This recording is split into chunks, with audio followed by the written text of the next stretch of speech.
அண்ணா வழியில நாங்க ஆட்சி செய்யறோம், பெரியார் கொள்கையை நாங்க பின்பற்றோம், இந்த ஆட்சியில சமூக நீதி போற்றப்படுகிறது, பாடப்படுகிறது, சமூக நீதியை நாங்க பேசுறோம் அப்படின்னு சொல்லக்கூடிய இந்த ஆட்சியில நடந்துட்டு இருக்கிற ஒரு அவலத்தை பத்தி தான் தங்கள் வார்டுல நடக்காத பணிகளுக்கு நடந்ததாக சொல்லி ஒரு பில்லு போட சொல்லியிருக்கிறாங்க. அதை ஆய்வு பண்ண சொல்லியிருக்கிறாங்க. ஸோ இது ரொம்ப காலமா போயிட்டு இருந்ததுனால என்ன எப்பவுமே ஒரு பட்டியலின வகுப்பை சார்ந்தவன் நம்மளுக்கு அடங்காம போறானே, கட்டுக்கு அடங்காம போறானே அப்படின்னு சொல்லிட்டு இந்த அம்மாவுக்கு ஒரு பெரிய காழ்ப்புணர்ச்சி இருந்திருக்கு. அந்த அம்மாவுடைய கணவர் ரவிச்சந்திரன் என்ன பண்ணியிருக்காரு, ஒரு கட்ட பஞ்சாயத்து அங்க பண்ணியிருக்காரு. இன்னைக்கு திமுக மட்டும் இல்ல, இந்த தமிழகம் முழுவதுமே 2 திராவிட கட்சிகள் நடக்கக்கூடிய ஒரு முக்கியமான விஷயம்னா, எல்லா பேரூராட்சியிலும் சரி, நகராட்சியிலும் சரி, மாநகராட்சியிலும் சரி, பெண் கவுன்சிலர்கள் பணியை செய்ய விட மாட்டாங்க. சேர்மன் என்ன பண்றாரு, அங்க உட்காந்து அந்த அலுவலகத்துல ஒரு கட்ட பஞ்சாயத்து பண்றாரு. முனியப்பனை கூப்பிட்டு, வாப்பா என்னப்பா பிரச்சனை, என்ன பண்ண, நீ எந்த சமூகத்தை சார்ந்தவர், நீ இப்படி எல்லாம் உங்கள்கிட்ட பேசலாமா போலாமா அப்படின்னு சொல்லி சொன்னோம். அவரு நடந்ததை சொல்லியிருக்காரு. எப்படிங்க முடிவுறாத பணிகளுக்கு எப்படி நான் பில்லு போட முடியும், நாளைக்கு கவர்மெண்ட் ஏதாவது இன்ஸ்ட்ரக்ஷன் வந்தாக்கா ஏதாவது கேள்வி கேட்டா யாருங்க பதில் சொல்றது அப்படின்னு இருக்காரு. இல்ல நீங்க அதெல்லாம் கேட்டா பில்லு போட்டு தான் கொடுக்கணும், இந்த மாதிரி எத்தனை மின் விளக்குகள் போயிருக்கு, எத்தனை தெருக்களில் சாலைகள் போடப்பட்டிருக்கிறது, குடிநீர் குழாய்கள் அமைக்கப்பட்டிருக்குது, இது போன்ற விஷயங்கள்லாம் என்னங்கிறதுல நீ எல்லாம் கண்டுக்க கூடாது, கையெழுத்து போனா போட்டு போயிட்டே வேண்டியதான் அப்படின்னு இது பண்ணியிருக்காங்க. கட்டாயத்தின் பேரின் அடிப்படையில் அந்த நிர்மலா, அங்கே இருக்கக்கூடிய ரம்யா, இதோட குடும்பம் என்னன்னா அங்கே இருக்கக்கூடிய நகராட்சி ஆணையருமே அங்கே இருந்திருக்கிறாரு. அவருடைய தலைமையில தான் என்ன பண்ணிருக்காரு, வேறு வழி இல்லாமல் நீங்கள் கட்டாயப்படுத்தி அவர்களை காலில் விழ வைத்திருக்கிறார்கள். இது எவ்வளோ பெரிய அசிங்கம். இது ஒரு கண் துடைப்பு தான். வன்கொடுமை வழக்கு என்பது அது ஒரு கண் துடைப்பு. அதை நீங்க அந்த வழக்கை சரியாக பயன்படுத்தி அதை விசாரணைக்கு உட்படுத்தப்பட்டு அவர்களுக்கு உரிய தண்டனை பெற்று தந்தால் மட்டுமே அந்த வன்கொடுமை வழக்கு என்பது ஒரு சரியான தீர்வாகும். இல்லைன்னா சும்மா பெயரளவுக்கு கூட்டணியில வீழ்ச்சிக்கா இருக்குது, கம்யூனிஸ்ட் கட்சி இருக்குது, பொதுமக்கள்லாம் நம்ம ஆட்சியை குறை சொல்றாங்கிறத கண் துடைப்புல அந்த வழக்கை போட்டு நீங்க இதை காம்ப்ரமைஸ் பண்ணி இந்த வழக்கை நீங்க சேதடிப்பதனால் எந்த இதுவுமே கிடையாது. அப்ப நீங்க சமூக நீதியை பேசக்கூடாது. திண்டிவனம் டிஎஸ்பி கிட்ட ஒரு புகார் மனு கொடுத்துருக்காங்க. என்ன அப்படின்னா, அவர் சரிவர எனக்கு உதவி செய்யலை, நான் கேட்டதுக்கு அவர் என்ன ஆபாசமாக பேசினாரு, இது குறித்து நாங்கள் கவுன்சிலர்கிட்ட முறையிட்டு நகராட்சி மன்ற தலைவர்கிட்ட சொன்னேன், அவங்க கூப்பிட்டு பேசுகிற இடத்துல என்னிடம் தவறாக நடக்க முயற்சித்தாரு, நான் என்னோட காலில் விழுற மாதிரி அங்கங்கே சில இடங்களை தொட்டாரு அப்படின்னு சொல்லி புகார் கொடுத்துருக்குறாங்க. தலைவர் விஜய் அவர்கள் கையா காட்டுறாரோ அந்த அணி தான் வாக்களிப்பதற்கு தயாராக இருக்கிறாங்க. அது தமிழ்நாடு இருந்தாலும் சரி, புதுச்சேரியாக இருந்தாலும் சரி, அதற்கான பணிகள்லாம் போய்கிட்டு இருக்கு. ஆனால் அது ஒரு சரியான பாதையில் போகக்கூடிய வேலையில் நீங்கள் இதை போன்ற திசை திருப்ப வேலையில் பொய் பிரச்சாரங்களையும் அவதூறுகளையும் பரப்ப வேண்டாம் என தலைமை கழகம் நேற்று கேட்டுக்கொண்டிருக்கிறது.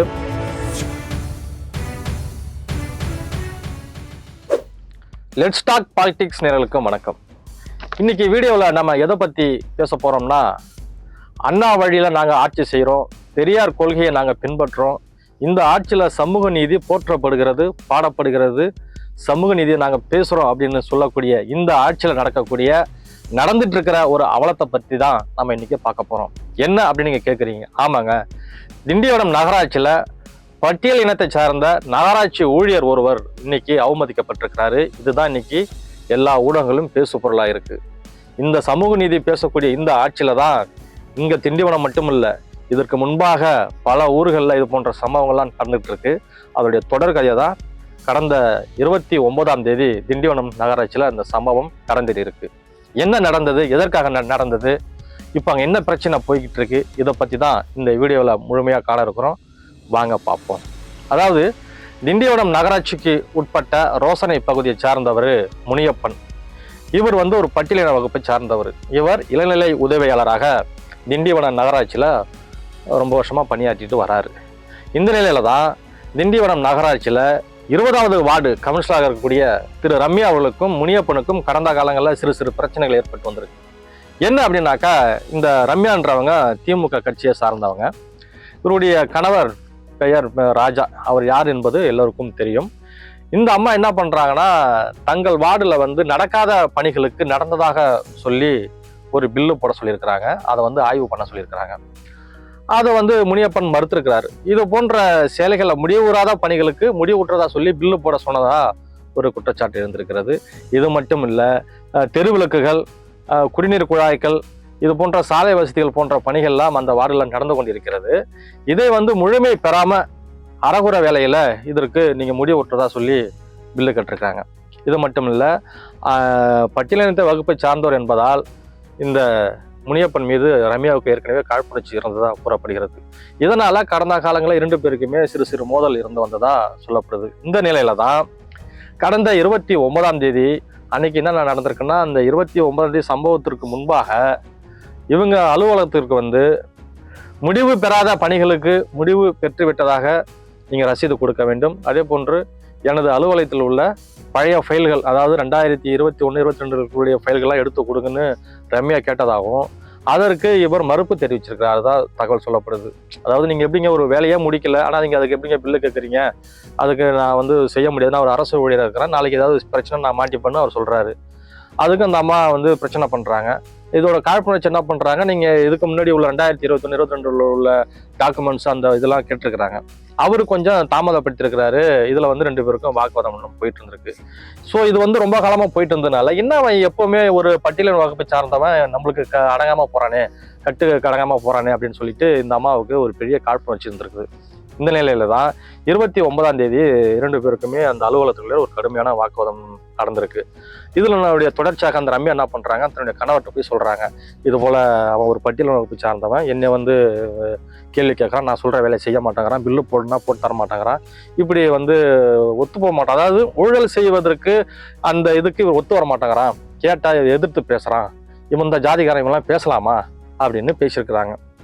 உடனே அவர் என்ன பண்ணுறாரு, அவருடைய கணவர் ராஜா, நகர்மன்ற தலைவராக இருக்கக்கூடிய நிர்மலா, அந்த அம்மாவும் திமுகவை சார்ந்தவர்கள், அவருடைய கணவர் ரவிச்சந்திரன், அவரும் திமுகவை சார்ந்தவர், இவர்கிட்ட போய் கம்ப்ளைண்ட் பண்ணுறாங்க. இதை போல் ஒரு இளநிலை உதவியாளர் ஒருத்தவன் நம்மளுக்கு குடைச்சல் கொடுத்துட்டு இருக்கான், நம்ம சொல்கிறத கேட்க மாட்டேங்கிறான், அவன் என்ன ஜாதி நம்மளை எதிர்த்து பேசுகிறான் அப்படின்னு சொன்னவனே இவங்க எல்லாம் சேர்ந்து ஒரு குழுவாக ஒரு மீட்டிங் போட்டிருக்காங்க. இவங்க எல்லாம் ஒரு மாற்று சமூகத்தை சார்ந்தவர்கள் போட்டு தான் 29ஆம் தேதி அன்னைக்கு திண்டிவனம் நகராட்சியுடைய நகர்மன்ற தலைவராக இருக்கக்கூடிய நிர்மலா, அந்த அம்மாவுடைய கணவர் ரவிச்சந்திரன் என்ன பண்ணியிருக்காரு, ஒரு கட்ட பஞ்சாயத்து அங்கே பண்ணியிருக்கிறாரு. இன்னைக்கு திமுக மட்டும் இல்லை, இந்த தமிழகம் முழுவதுமே 2 திராவிட கட்சிகள் நடக்கக்கூடிய ஒரு முக்கியமான விஷயம்னா, எல்லா பேரூராட்சியிலும் சரி, நகராட்சியிலும் சரி, மாநகராட்சியிலும் சரி, பெண் கவுன்சிலர்கள் பணியை செய்ய விட மாட்டாங்க. உதாரணத்துக்கு ஒரு அம்மா வந்து வெற்றி பெற்று நகராட்சி தலைவராகவோ பேரூராட்சி தலைவராக இருக்காருன்னா, அவங்க பேரளவுக்கு மட்டும்தான் இருப்பாங்க, டம்மியா தான் இருப்பாங்க. ஆனால் அங்க நிழல் பேரூராட்சி தலைவர், நிழல் நகராட்சி தலைவர் யாருன்னா அவங்களுடைய கணவர்கள் தான் செயல்படுவாங்க. இது 2 கட்சிகளையுமே மாறி மாறி இந்த தமிழ்நாட்டை நாசம் செய்து கொண்டிருக்கிறார்கள். அண்மையில அதுக்கு உதாரணம் தான் மதுரையில நடந்தா நீங்க பார்த்திருக்கலாம். மதுரையில யாரு மேயர் அப்படின்னாக்க, மேயர் இந்திராணி, திமுகவை சார்ந்தவர். ஆனால் ஒரு பேரளவுக்கு மட்டும்தான் மேயர். ஆனா அங்க அவருடைய செயல்பாடுகள், மாநகராட்சியில யாரு கான்ட்ராக்ட் எடுக்கணும், யாரு கட்டுமான பணிகளை செய்யணும், யாருக்கு டெண்டர் விடணும், யாருக்கு கமிஷன் கொடுக்குது, எல்லாத்தையுமே முடிவு பண்றது யாருன்னா அவருடைய கணவர் பொன் வசந்தகுமார். இவர் தான் அங்க பண்ணுவார்.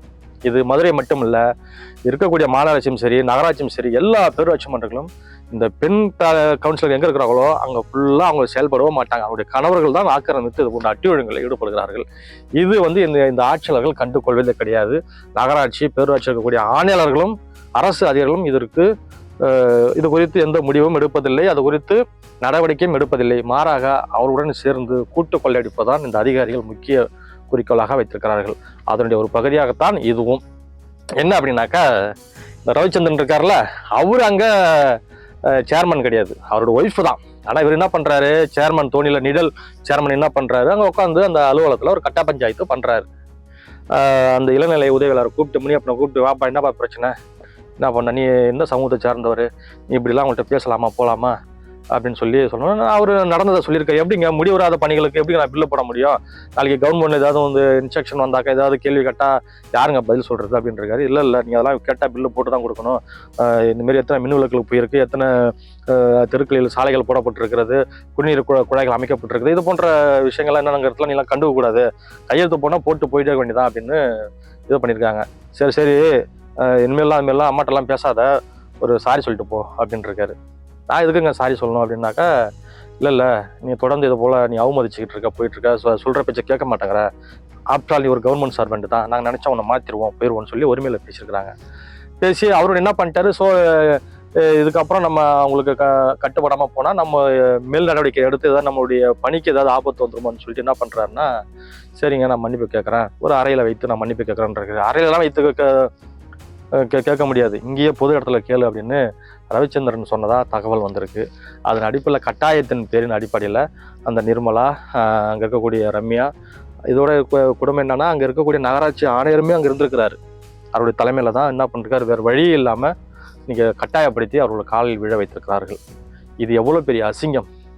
இன்னைக்கு சமூக நீதியை பேசக்கூடிய அரசு, அதை பின்பற்றக்கூடிய அரசு, அண்ணா வழியில் வந்த அரசு, பெரியாருடைய கொள்கையை பேற்றக்கூடிய அரசு, தலித் மக்களுக்கு ஆதரவாக சமத்துவம் பேசக்கூடிய அரசுன்னு சொல்லிக்கக்கூடிய இந்த திமுக ஆட்சியில் தான் இந்த மாதிரியான கேவலமான ஒரு சம்பவம் நடந்தேறி இருக்கு. இது இங்கே மட்டும் இல்லை, திண்டிவனம் மட்டும் இல்லை, மறைமுகமாக எண்ணற்ற பேரூராட்சிகளிலும் இதே தான். எந்த ஊராட்சியிலும் சரி, பேரூராட்சி மன்றங்களிலும் சரி, தலித் சமூகத்தை சார்ந்தவர்கள் அங்கே சுதந்திரமாக அவங்க பணி செய்ய முடியாத நிலை தான் இன்னைக்கு ஏற்பட்டிருக்கிறது. இது குறித்து எதிர்கட்சிகள்லாம் கடுமையாக கண்டனம் தெரிவிச்சுட்டு வராங்க. உதாரணத்துக்கு எடப்பாடி பழனிசாமி நேற்று அறிக்கை விட்டுருக்காரு, பாமகவை சேர்ந்த அன்புமணி அறிக்கை வெளியிட்டிருக்கிறாரு, கந்திய கம்யூனிஸ்ட் கட்சி, மார்க்சிஸ்ட் கம்யூனிஸ்ட் கட்சி அறிக்கை வெளியிட்டிருக்கிறது, டிடிவி தினகரன் அறிக்கை வெளியிட்டிருக்கிறார். இப்படி எல்லோருமே இன்னைக்கு அதுக்கு ஒரு கடுமையான எதிர்ப்பை தெரிவிச்சிருக்கிறாங்க. இந்த திண்டிவனம் நகராட்சி மட்டுமல்ல, தென் தமிழகத்தில் இருக்கக்கூடிய பல்வேறு நகராட்சிகள், பேரூராட்சிகள், மாநகராட்சிகளும் இதே நிலைத்தான் நீடித்து கொண்டிருக்கின்றன. இது வெளிச்சத்திற்கு வந்திருக்கிறது, பல சம்பவம் வெளிச்சத்திற்கு வரவில்லை. இப்படி அரசு ஊழியர் ஒருவர், அதுவும் இளநிலை உதவியாளர் ஒருவரை காலில் விழுந்து மன்னிப்பு கேட்ப வைப்பது எவ்வளவு பெரிய நாகரிகமற்ற அரசியல்! இப்போ இதனுடைய ஆட்சியாளர்களுடைய எண்ணங்களை எந்த அளவுக்கு பிரதிபலிக்கிறது என்பதை நம்ம அந்த வீடியோவில் பார்க்கலாம். ஸோ இன்னைக்கு பார்த்தீங்கன்னாக்கா, இதன் பிறகு அந்த கவுன்சிலராக இருக்கக்கூடிய ரம்யா, இன்னும் அங்கே இருக்கக்கூடிய மொத்தம் 7-8 பேர் மீது வன்கொடுமை வழக்கு பதிவு செய்யப்பட்டிருப்பதாக தகவல் வந்திருக்கிறது. நாம் என்ன சொல்கிறோம் அப்படின்னாக்கா, இது ஒரு கண் துடைப்பு தான். வன்கொடுமை வழக்கு என்பது அது ஒரு கண் துடைப்பு. அதை நீங்கள் அந்த வழக்கை சரியாக பயன்படுத்தி அதை விசாரணைக்கு உட்படுத்தப்பட்டு அவர்களுக்கு உரிய தண்டனை பெற்று தந்தால் மட்டுமே அந்த வன்கொடுமை வழக்கு என்பது ஒரு சரியான தீர்வாகும். இல்லைனா சும்மா பெயரளவுக்கு கூட்டணியில் வீசிக்கா இருக்குது, கம்யூனிஸ்ட் கட்சி இருக்குது, பொதுமக்கள்லாம் நம்ம ஆட்சியை குறை சொல்கிறாங்கிறத கண் துடைப்பில் அந்த வழக்கை போட்டு நீங்கள் இதை காம்ப்ரமைஸ் பண்ணி இந்த வழக்கை நீங்கள் சேதடிப்பதனால் எந்த இதுவுமே கிடையாது. அப்போ நீங்கள் சமூக நீதியை பேசக்கூடாது, அப்படி தான் நம்ம அர்த்தம். ஏன் அப்படின்னு சொல்கிறோம்னாக்கா, இன்றைக்கி எவ்வளோ ஒரு இழிவான செயல் அது! இங்கே மட்டுமா அது நடந்துக்கிட்டு இருக்கு, பல பகுதியில் இது நடந்துக்கிட்டு இருக்கு. சரியான தீர்வு காணப்பட்டால் இது போன்ற சம்பவங்களை தடுக்க முடியுமா, முடியாதா? ஒன்று. ரெண்டாவது, ஒரு நகராட்சி இருக்குன்னா, ஒரு பேரூராட்சி இருக்குது அப்படின்னாக்கா, அங்கே உள்ள பெண் கவுன்சிலர்கள் அவங்க சுதந்திரமாக செயல்பட விடுங்க.